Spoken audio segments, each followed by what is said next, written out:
What's up, everyone? So today I'm going to teach you the difference between relative risk reduction and absolute risk reduction, and what we could say relative effectiveness versus absolute effectiveness.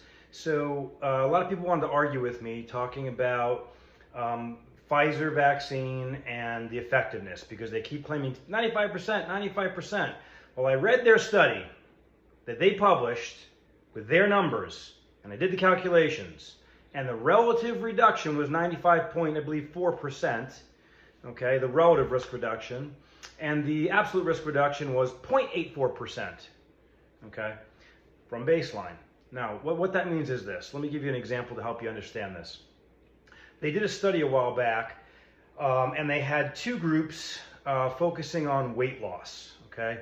And to one group, they gave this fiber called chitin, and to the other group, it was just a placebo. And the placebo group, over the time period, I forget what it was, but so many weeks, lost 1.1 pound.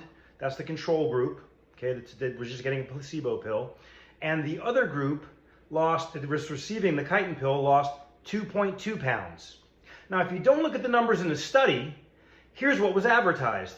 Chitin causes a 100% increase in weight loss, which is true if we're talking about the relative effectiveness. So in other words, 2.2 pounds versus 1.1 pound is a 100% increase. Now, though that's statistically significant, it is not clinically significant because an extra 1 and barely change pound, extra weight loss is not significant whatsoever, right?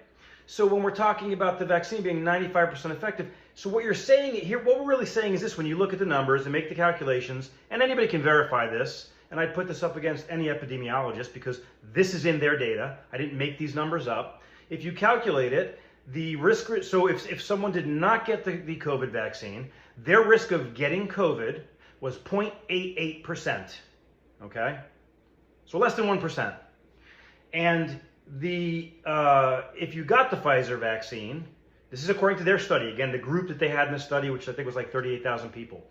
If you did not get the COVID vaccine, or you did get the COVID vaccine, your risk of getting it was 0.04%. And you're like, wow, such a big difference. It's a 0.84% difference. That is the absolute risk reduction. That's how much it gave you a benefit over people that were unvaccinated from not getting COVID. And that doesn't include any of the side effects, which is on a completely different post that I'm not even going to get into here. But do you want to, basically take on the risk to get a reduction in risk from the disease process of 0.84%? This would not go over in any other venue with any other medication, including any other vaccine. It would have been pulled from the market a long time ago. That being said, do what you like with the data. I'm not arguing with anybody. These are hard numbers that are 100% solid, so do whatever you like with them. God bless. Stay strong.